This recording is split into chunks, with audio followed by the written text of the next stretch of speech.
Disolver, disolver temporalmente el Congreso de la República. También las playas es copia.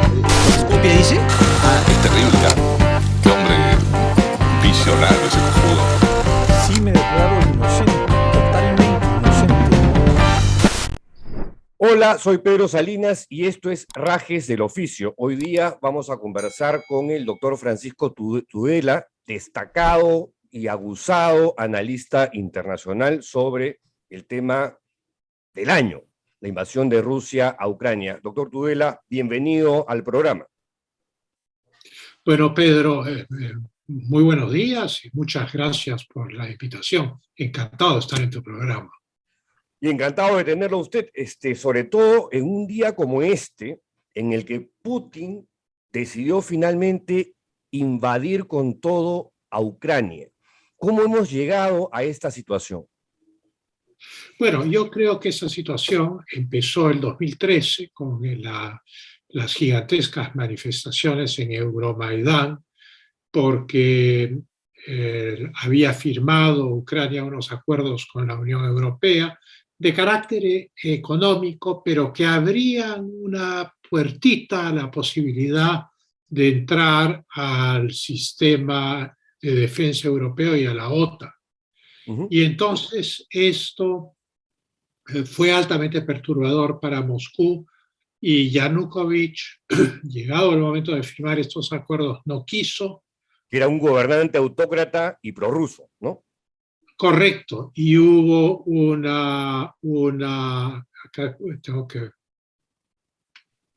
hubo una contrapropuesta rusa de pagar la deuda externa de Ucrania, de bajar el precio del gas, pero como la mayor parte de la población de Ucrania quiere pertenecer a la Unión Europea y son ucranianos, pues naturalmente se sublevaron contra este empaque de Yanukovych.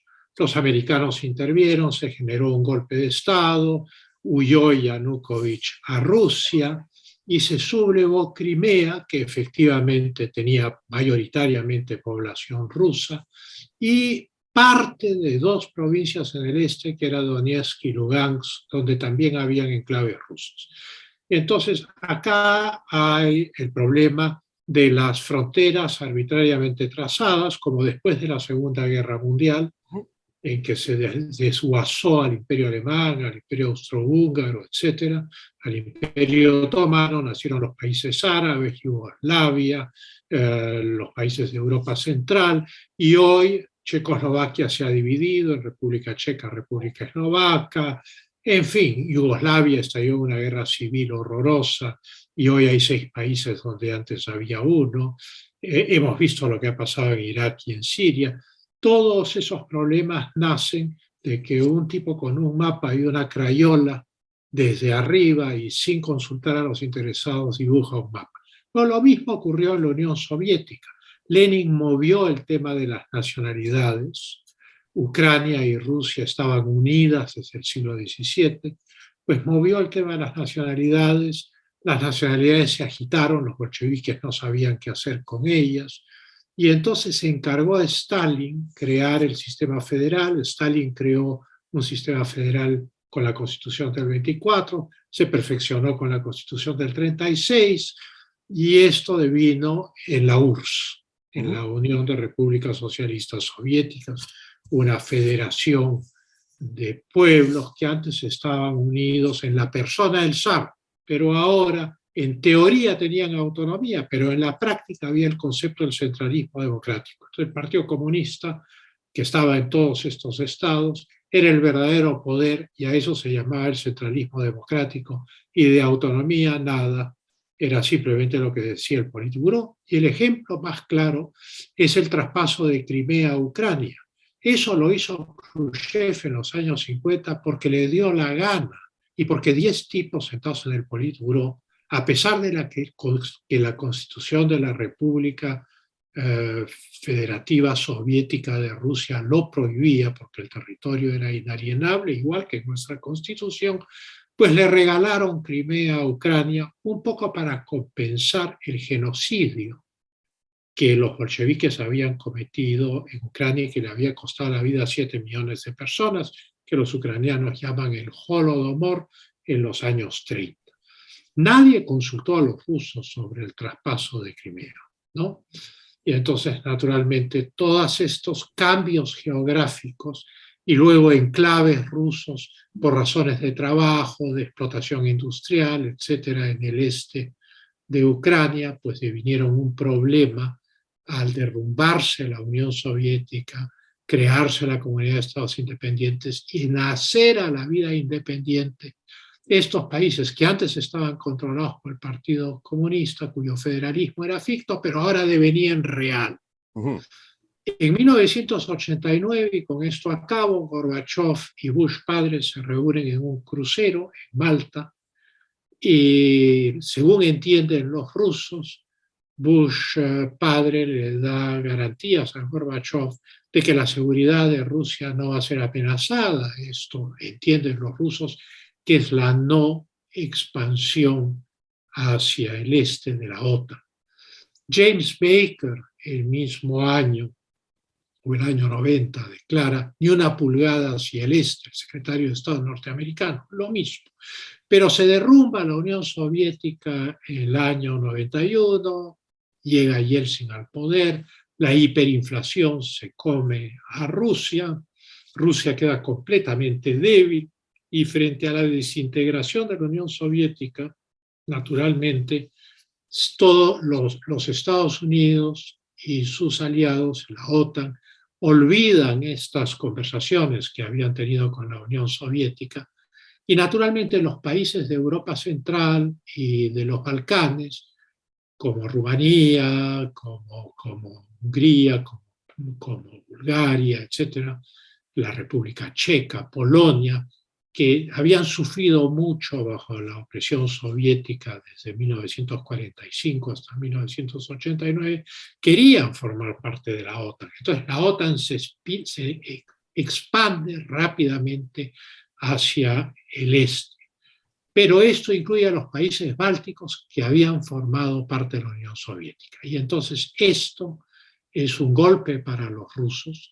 Si bien los bálticos habían sido independientes antes del pacto germano-soviético del año 39 y habían sido arbitrariamente invadidos por Stalin e integrados a la Unión Soviética, pero los rusos ven eso como una afrenta, como una amenaza en sus fronteras, que están en sus fronteras, y cuando en el año 2013-2014 se plantea incorporar a Ucrania a la Unión Europea con una puerta abierta para incorporarse a la OTAN.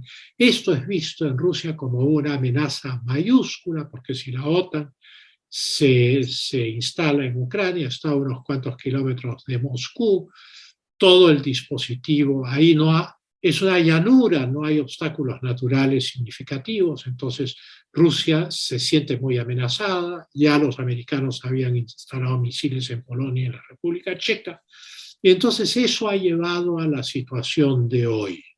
Primero a la separación de Crimea y a la autoproclamación de estas dos repúblicas. Pero lo de Crimea es en el 2014, perdón, y estas también, dos repúblicas eso hace ahorita. No, las dos repúblicas de Donetsk y Lugansk declaran su independencia en 2014. Lo que pasa es que Rusia no las reconoce. El 2014 y el 2015 hay una buena componenda patrocinada por Francia y Alemania en la cual conversan ucranianos, rusos y miembros de las dos repúblicas que se han declarado independientes, y eso se llaman los acuerdos de Minsk I y Minsk II. Esos acuerdos, que son del 2014 a 2015, presuponen autonomía para las provincias, no independencia, autonomía y desarme, pero en realidad nadie se desarma, y la autonomía, que era una cosa que eran cambios legislativos que Ucrania tenía que hacer, pues no se materializa. En este último mes, esta crisis ha escalado dramáticamente, y yo creo que ha habido mucha irresponsabilidad por parte del presidente Biden. Si bien la invasión de Ucrania es incalificable, o sea, es una violación abierta el artículo 2 de la Carta de las Naciones Unidas, es la invasión a un país soberano, es la destrucción de sus aeropuertos, es el desembarco de tropas anfibias en sus puertos, y eso no tiene excusa por donde se le mire. Cuando estaba limitado a estas repúblicas de Donetsk y Lugansk, se podía argumentar intervención humanitaria, protección de las minorías rusas, en fin. Eso era discutible desde el punto de vista del derecho internacional. Pero esta ofensiva que se ha emprendido en la madrugada de ayer, y que hoy ya, porque ya son varias horas de adelanto en relación al Perú, ya están en la tarde entrada, pues este desarrollo de haber destruido aeropuertos, radares, la Fuerza Aérea Ucraniana, etcétera, simplemente es una violación flagrante de todo el derecho internacional vigente. Ahora, yo quería, Pero, sí, sí, yo quería no, entrar un pregunta. poco al discurso. No, le agradezco por esta puesta en escena y esta actualización, digamos, de la cosa histórica y geopolítica, porque permite entender ahora mucho más lo que está pasando en esa zona del planeta. El discurso de Putin el día de ayer ha sido breve, pero sumamente agresivo. Fuerte. Y muy fuerte, muy fuerte. ¿No? Dice textualmente: tomé la decisión de llevar a cabo una operación militar especial. Su objetivo será defender a las personas que durante 8 años sufren persecución y genocidio por parte del régimen de Kiev. Y luego señala: cualquiera que intente interferir con nosotros, o más aún, crear amenazas para nuestro país y nuestro pueblo, debe saber que la respuesta de Rusia será inmediata y lo llevará a consecuencias como nunca antes ha experimentado en su historia. Estamos listos para cualquier giro de los acontecimientos. Escarapela. Escarapela, pero primero es un discurso de guerra psicológica, sí, dirigido a las Fuerzas Armadas ucranianas, porque les pide que depongan las armas y los acusa de nazis. sí. Entonces, Habla de naturalmente, desnazificar Ucrania. desnazificar Ucrania, cosa que, digamos, es muy intimidante, ¿no? Sí. Pero esto viene de mucho antes. En 2008, los americanos pretendieron incorporar a Georgia a su sistema defensivo, también con vistas a meterlos a la OTAN. Eliminaron todo el armamento heredado de la Unión Soviética, los equiparon con armas, uniformes americanos, etcétera, etcétera, etcétera.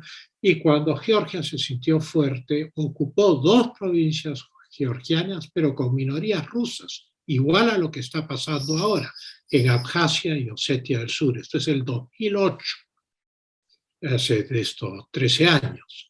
Y entonces Rusia atacó, igual que ahora. Y estas 2 repúblicas, Abjasia y Osetia del Sur, se declararon independientes, igual que lo que está sucediendo ahora. ¿Ya? Y han reconocido estas 2 pequeñas repúblicas que nadie reconoce, excepto Bolivia, si no me equivoco, han reconocido a las 2 repúblicas que se han independizado en Ucrania, ¿no? Desde la primera hora.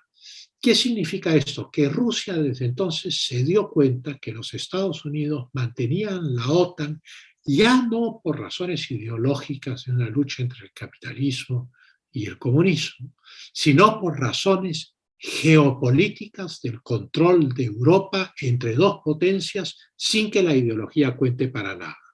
O sea, se convierte en un juego de poderes, un tablero de ajedrez, ¿correcto?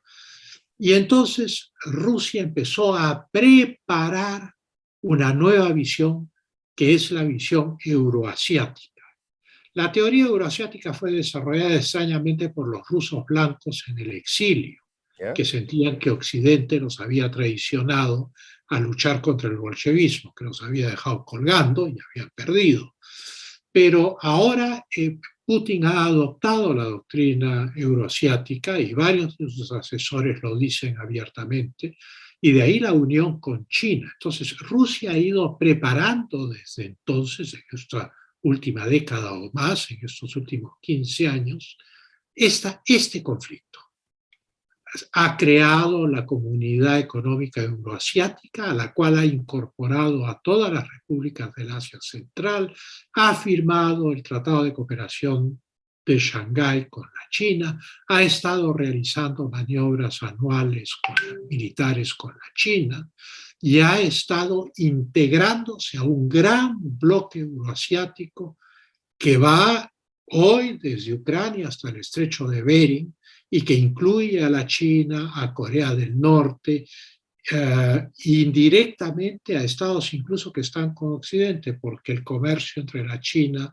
y Corea del Sur, por ejemplo, que es un gran proveedor de la China, se hace en sus monedas nacionales y se excluye el dólar. Eso fue un acuerdo desde hace algunos años. La estrategia de los BRICS, que involucraba al Brasil y América Latina para salir del dólar. Los BRICS eran Brasil, Rusia, la India, Sudáfrica, también formaba parte de esta estrategia euroasiática. Y entonces lo que tenemos hoy es una confrontación de una Rusia que sabe que la van a hipersancionar, ya no le importa, está hipersancionada desde el 2014 y estuvo hipersancionada desde 1947 hasta 1991 durante 42 años, porque claro, aplastó una sublevación en Berlín en los años 50 y aplastó e invadió Hungría el 56, aplastó a los checos el 68, equipó a los vietnamitas del norte, invadió Mozambique, Angola y Etiopía, en fin, puso misiles en Cuba y ha sostenido a Cuba hasta la caída de la Unión Soviética y sospecho que ahora sigue sosteniendo a Cuba, Rusia. Y entonces, evidentemente, las sanciones le tienen sin cuidado, han reorientado su economía de guerra, o sea que van a sufrir, no cabe duda, hacia el Asia. Son una potencia euroasiática que ha decidido prescindir hasta donde sea posible de las potencias atlánticas. La Organización del Tratado del Atlántico Norte, como su nombre lo indica, es un derivado de la Carta del Atlántico firmada por Churchill y Roosevelt al final de la Segunda Guerra Mundial. Era un tratado de alianza defensiva atlántico contra el comunismo, o sea, los Estados Unidos, el Canadá y Europa Occidental, y luego esto se extiende a Europa Central una vez que el comunismo se va. Entonces es un nuevo mundo. El mundo de 1945, de Yalta, de Potsdam, ha muerto ayer. Ahora, la confrontación capitalismo-comunismo ha sido sustituido por una confrontación de realpolitik de continentes que se enfrentan de un lado Eurasia y del otro lado el mundo atlántico, y nosotros somos lo que Orwell llamaba Oceanía, o sea, las Américas, Australia y Nueva Zelanda. Es increíble, la profecía de Orwell se ha cumplido. 3 bloques en el mundo enfrentados. A partir del día de hoy. Ahora, ¿esto acá puede escalar? ¿Podríamos ir hacia una gran guerra o una tercera guerra mundial para decirlo? Que dada la letalidad del armamento contemporáneo y dada la experiencia de las 2 guerras mundiales anteriores, cuya mortandad se cuenta en decenas de millones de personas, sin contar a población civil. O sea, en soldados, nomás Francia en la Primera Guerra Mundial perdió 1,5 millones de soldados. Y eso se debía a que la tecnología ya era muy moderna, pero la manera de pensar militarmente todavía no había alcanzado la tecnología. Yo sospecho que un poco de eso pasa hoy en día. Entonces, ¿qué va a hacer la OTAN? La OTAN tiene que contener y reequilibrar esta neutralización, lo que se llamaba la finlandización durante la Guerra Fría, en la cual Finlandia reduce deliberadamente su soberanía para no ser invadida por la Unión Soviética y mantiene una neutralidad radical. Pues lo que ha sucedido entre ayer y hoy es que Ucrania ha sido finlandizada, nunca va a ser miembro de la OTAN y probablemente tampoco de la Unión Europea, va a quedar ahí en el medio con su soberanía disminuida. Entonces, lo que va a hacer la OTAN es ir a aquellos países que tienen más ansiedad frente a la expansión de Rusia. Primero, Estonia, los países bálticos, ¿no? Los 3 países bálticos tienen que recibir un reforzamiento militar sustantivo estos días, ya comenzó. Polonia va a ser reforzada. Polonia tiene hoy unas fuerzas armadas muy poderosas por el trauma de la ocupación rusa del pasado. Y Rumanía, que está muy vinculada a Alemania y que se ve tremendamente amenazada por esta situación. La Hungría de Orbán parece tratar de mantener un equilibrio entre los dos bloques, pero al final del día lo más probable es que se incline hacia el bloque atlántico, ¿no? Creo que Orbán ya se manifestó sobre el tema, pero quería volver un segundo al discurso de Putin cuando habla de aquellos que intenten interferir con nosotros o crear amenazas a nuestro pueblo. Deben saber que la respuesta de Rusia será inmediata y lo llevará a consecuencias como nunca antes ha experimentado en su historia. ¿Solo se refiere a Ucrania o es un mensaje a los Estados Unidos y Europa? Correcto, porque la OTAN no puede intervenir porque Ucrania no es miembro de la OTAN y al no ser miembro de la alianza no está protegida por la alianza. Y no creo que Francia, Alemania y sobre todo los vecinos de Ucrania quieran verse envueltos en una guerra aérea, terrestre y marítima contra las Fuerzas Armadas de Rusia, porque la mortandad en países que tienen 40 millones de habitantes de una guerra semejante sería como la Segunda Guerra Mundial, sería una mortandad espantosa. Pero creo que la advertencia está principalmente dirigida a los Estados Unidos, que han estado estos días armando a Ucrania. Y creo que en el fondo la crisis ha sido generada por el presidente Biden, que ha ido escalando y amenazando a Rusia y diciendo que la guerra es inminente, y no descartando que Ucrania entre en algún momento a la OTAN. Ese es el punto central que ha gatillado a Putin a hacer un acto absolutamente ilegal, injustificable, pero a fin de cuentas acá estamos en un tablero de ajedrez que ha sido siempre el mismo a lo largo de la historia de la humanidad. O sea, cuando los persas invaden Grecia, cuando Hitler invade Europa, cuando estalla la Primera Guerra Mundial, nadie está mirando las constituciones de los estados, ni el matrimonio de la tinta y el papel que existe en los tratados. Llega un momento en que el orden internacional se quiebra de manera absoluta. Y voy a dar 3 ejemplos.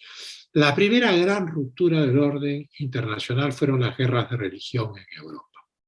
Las guerras de religión duraron casi 100 años desde su comienzo a su final, 100 años tranquilamente, si no más, desde el siglo XVI hasta 1648, hasta mediados del siglo XVII.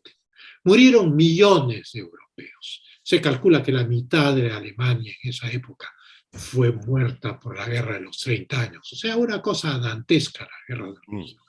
Y entonces, al término de eso, se hace una amnistía general para católicos y protestantes. De ahí nace el concepto de amnistía. La única manera de poner fin a la guerra. Se decide que la religión del jefe del Estado es la religión del país, para que nadie pueda intervenir en el país del otro, y a eso se llama la Paz de Westfalia, que crea la autonomía para los estados nacionales, que es la manera de escapar a la guerra. El segundo gran evento comienza con la Revolución Francesa, que le declara la guerra a toda Europa, o toda Europa le declara la guerra a Francia, y esto termina con Waterloo en 1815 y se crea un nuevo orden internacional a partir de ahí que durará hasta 1914. Ese orden se llamaba el Concierto de Europa, un sistema de consultas entre las potencias. Eso se viene abajo con la Primera Guerra Mundial, no se restablece después de la Primera Guerra Mundial en los años 20 y 30 y continúa en la Segunda Guerra Mundial. Hay quien califica a las 2 guerras mundiales como una sola, como un interregno. Y en 1945, con los acuerdos de Yalta, de Potsdam, la creación de las Naciones Unidas, nace un tercer orden internacional, que del cual hemos vivido del 45 hasta ahora. pero esta coalición euroasiática entre la China y Rusia y la invasión de Ucrania pone fin a ese orden, porque evidentemente frente a una invasión de Ucrania, que es un país muy importante agrícolamente, mineralmente, industrialmente, y que creo que tiene 40 millones de habitantes, por una gran potencia frente a los ojos de las otras gran potencias y frente a la impotencia absoluta de Naciones Unidas. Ayer Antonio Guterres, el secretario general de la ONU, invocaba a la humanidad. Bueno, invocar a la humanidad es como invocar a la Constitución después de un golpe de Estado, o sea, Pues, sí. ya es letra muerta, ¿no? Y A entonces, partir de esa... sí, lo dejo terminar. nada, hemos entrado a un mundo de nuevos equilibrios, de mayor militarización. Iba a eso. ¿Qué escenarios se presentan a partir del día de hoy?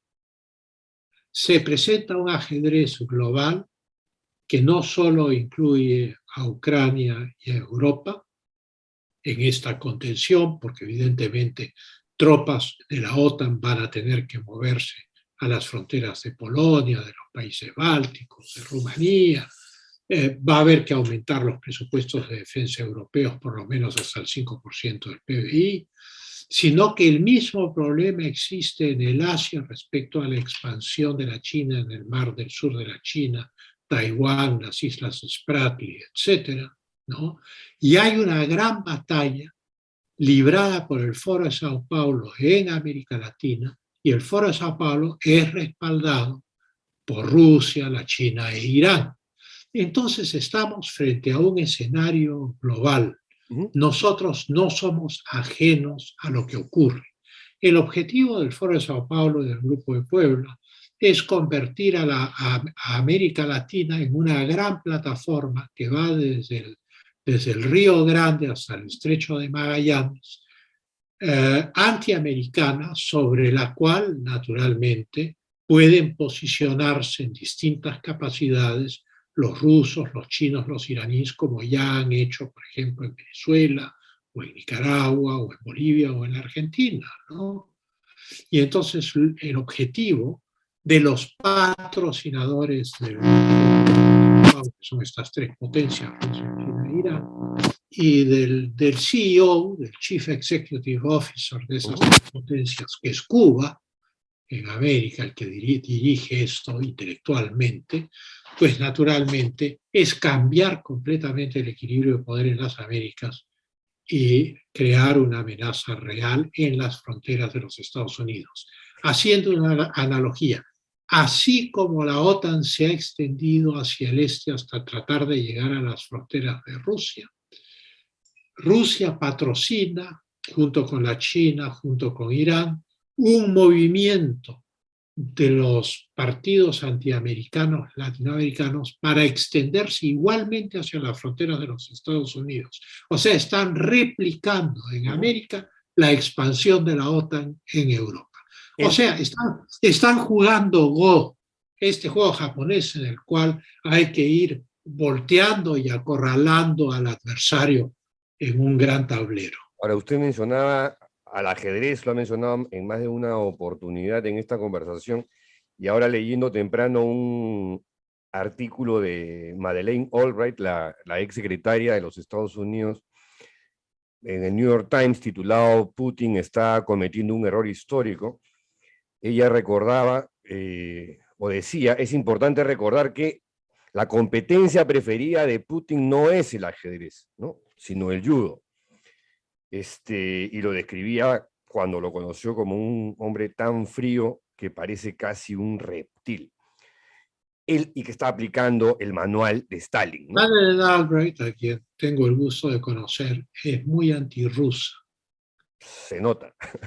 Parte de las tesis de Zbigniew Brzezinski de fraccionar Rusia en 100 pequeñas repúblicas y destruirla. Y cuando fue secretaria de Estado, apoyó a los insurgentes, los que eran islamistas, fanáticos, dedicados al tráfico de heroína en Chechenia, y eso Rusia no se lo va a perdonar jamás. A los Estados Unidos, no a ella. Entonces ella siempre advirtió sobre otro Múnich, como en 1938, o sea que no había que hacer concesiones a Rusia. Lo que ha ocurrido ayer y hoy en Ucrania demuestra que la analogía de Múnich ya no es útil, porque con o sin conversaciones ocurre lo mismo. Claro. Ocurre lo mismo. Y evidentemente Rusia ha planeado esto desde hace por lo menos 15 años, porque si no, no hubiera girado su economía hacia el este, no hubiera anexado Crimea, no hubiese intensificado su cooperación de la China y conseguido el pleno apoyo de China para esta operación. De tal manera que estamos frente a un mundo nuevo, en una situación muy grave, pero estamos también en una etapa que los geoestrategas llaman guerras de cuarta generación. ¿A qué se refiere con eso? Todo vale. Ujú. En la guerra de cuarta generación no son los ejércitos en un campo que se enfrentan con tanques, como en la Segunda Guerra Mundial, o como en las guerras del 67 y el 73 entre los países árabes. La teniente coronel Kennedy en los años 90, en la Escuela Superior de Guerra de los Estados Unidos, publicó un folleto sobre las guerras del siglo XXI y ella pronosticaba que se pelearían en las ciudades, cosa que ha quedado comprobada en Irak y en Siria. Las batallas han sido en Mosul, en partes de Damasco, en Homs, etc. O sea, la guerra es ya urbana. Participan militares y civiles indistintamente, o sea que la distinción entre el combatiente y no combatiente se esfuma. De ahí la amenaza de Putin. O sea, Putin va a decir, todo el que esté contra nosotros lo vamos a poner contra una pared y lo vamos a fusilar, uniformado o no uniformado. Se utiliza la desinformación, el ataque cibernético que ha dejado ayer y hace 4 días ciega a Ucrania. Wow. Completamente ciega. Todos sus sistemas en sus aeropuertos, etcétera, cayeron. Entonces, la guerra de cuarta generación es una guerra en la cual todos los recursos valen.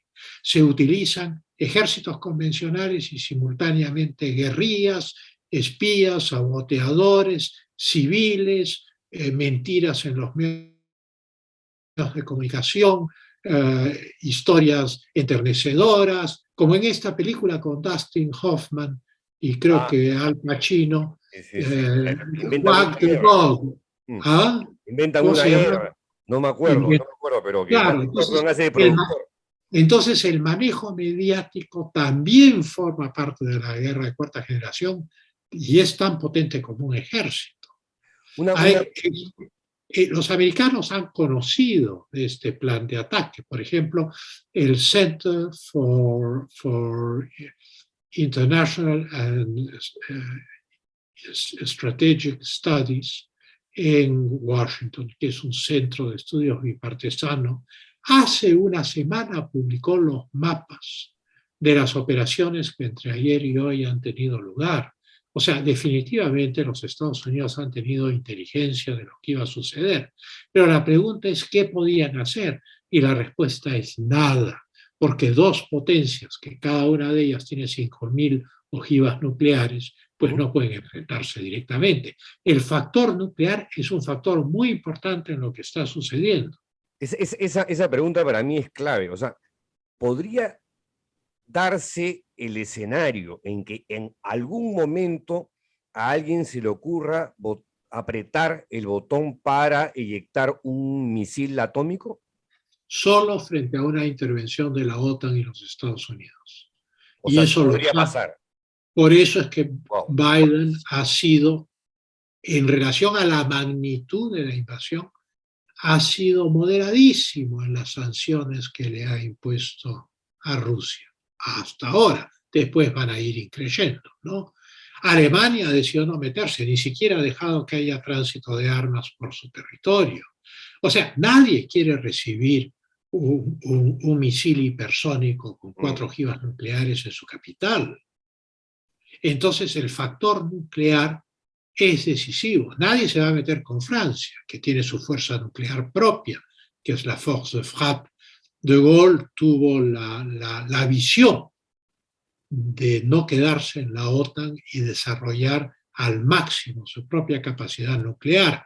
Hoy esa capacidad nuclear es tremendamente importante para la defensa de toda Europa, porque los Estados Unidos están del otro lado del Atlántico y frente al peor de los escenarios podrían decir, bueno, no apretamos el botón porque primero está nuestra preservación y después el destino de Europa. Entonces, ese es el escenario. Yo creo que el arma nuclear es el disuasivo máximo para una guerra generalizada. No creo yo que haya una guerra generalizada, pero sí va a haber guerra de cuarta generación.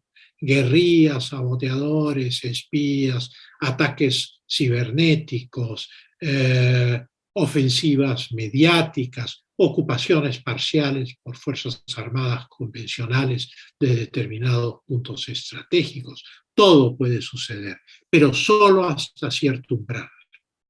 Wow, me ha dejado removido esta conversación, doctor Tudela. Yo le agradezco enormemente por esta conversación esclarecedora y bastante didáctica e ilustrativa. Que tenga un buen día a pesar del inicio de la guerra y de esta nueva situación de incertidumbre. Hasta cualquier momento. Que es global. Es muy importante también que el Perú comprenda la magnitud de este fenómeno y que nuestra Cancillería no se limite a expresar su preocupación, ¿no? ¿Usted cree que vaya a pasar algo con ese gobierno? No. Yo creo que tienen que condenar la invasión de un país soberano. Espero que no sea como Nicolás Maduro, que ha apoyado a Rusia, o que está apoyando a Rusia. Bueno, hay que estar atentos. Doctor Tudela, muchísimas gracias nuevamente y hasta cualquier momento. Muchas gracias, Pedro, por la entrevista. Fue el doctor Francisco Tudela y con ustedes hasta el día de mañana. Chao.